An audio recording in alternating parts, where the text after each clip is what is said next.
Sudah menjadi hakikat manusia ingin selalu hidup bahagia dan akrab dengan keberhasilan.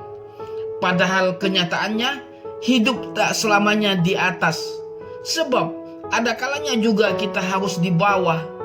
Tak bisa dipungkiri bahwa keberhasilan dan kegagalan menjadi satu paket yang tak terpisahkan dalam pencapaian hidup.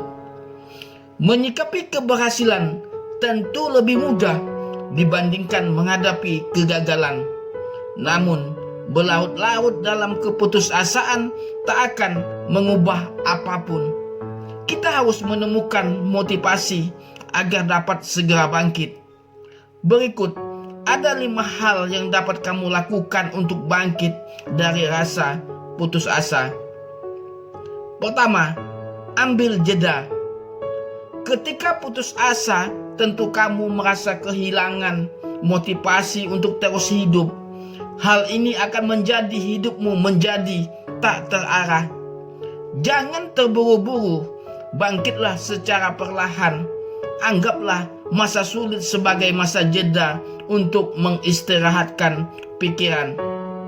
Mulailah dengan menenangkan pikiran melalui berbagai aktivitas seperti meditasi, olahraga, traveling, atau mendengarkan musik klasik. Lakukan aktivitas yang sekiranya membuatmu tenang dan menyenangkan. Percayalah, banyak hal-hal yang baik akan terjadi ketika kamu memiliki pikiran yang tenang. Kedua, ikhlaskan masa lalu. Ketika rasa putus asa menghampiri, kita cenderung akan menyesalkan hal-hal di masa lalu yang belum berjalan dengan baik. Kita berharap bisa kembali ke masa lalu dan merubahnya. Kenyataannya, pemikiran seperti ini tidak akan menghasilkan apa-apa, justru hanya akan menghambat langkahmu. Kamu harus belajar berhenti mengeluh apa yang tidak bisa kamu ubah di masa lalu. Masa lalu bukan untuk diratapi, melainkan untuk diikhlaskan dan diambil pelajaran. Fokuslah dengan masa sekarang dan mulailah untuk merencanakan masa-masa yang akan kamu raih. Ketiga, belajar mensyukuri hal-hal kecil. Setelah sukses mengikhlaskan masa lalu, mulailah untuk mengungkapkan rasa terima kasih kepada hal-hal kecil. Cobalah untuk mensyukuri kesempatan hidup, kemampuan melihat, memiliki teman yang baik, rezeki yang cukup, dan lain sebagainya. Satu hal yang paling penting, jangan lupa untuk berterima kasih kepada diri sendiri. Kedengarannya sederhana, tetapi bersyukur dan berterima kasih pada hal-hal sederhana ini perlahan akan membuatmu lebih bahagia. Suasana hati yang baik akan mengembalikan hidupmu menjadi lebih bermotivasi. Sudahkah kamu bersyukur hari ini? Keempat, kenali dirimu. Kamu boleh putus asa, tetapi jangan terlalu lama. Kamu harus kembali menemukan motivasi hidup. Untuk menemukannya, kamu perlu tahu apa yang sebenarnya ingin kamu lakukan di masa depan. Mulailah mengenali dirimu sendiri. Jujurlah pada dirimu sendiri tentang apa yang sebenarnya kamu inginkan dalam hidup.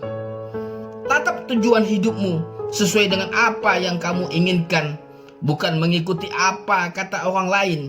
Jika kamu telah memiliki tujuan, maka kamu akan lebih fokus dan bersemangat dalam menjalani hidup. Sebaliknya, jika kamu tidak memiliki tujuan, maka kamu akan semakin kehilangan arah dan berpeluang lebih mudah untuk menyerah. Kelima, mulailah langkah kecil. Setelah kamu sudah memahami diri sendiri dan tahu apa yang ingin kamu lakukan, maka langkah selanjutnya adalah mulailah melangkah kembali. Tentu sangatlah sulit, sebab ketika putus asa, otomatis segala keinginan terasa mustahil untuk dicapai. Seringkali justru berakhir dengan kebingungan, bahkan memilih menyerah sebelum mencoba.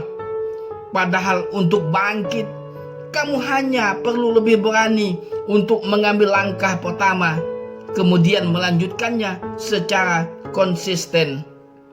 Tentu tidak semudah seperti kedengarannya, tapi jika kamu mengusahakan untuk terus berjuang, bukan tidak mungkin keinginanmu jadi nyata. Kunci dari keberhasilan adalah terus bergerak maju. Berusahalah untuk fokus dalam mencapai tujuan yang telah kamu tetapkan. Kawan, demikianlah 5 hal yang bisa kamu lakukan saat putus asa. Hidup terus berjalan. Tenggelam dalam putus asa tak akan menghasilkan apa-apa. Di balik kegagalan, tiap manusia punya kesempatan yang sama untuk bangkit dari keterpurukan. Semoga tip di atas ini dapat membantu bangkit dari putus asa. Semoga bermanfaat.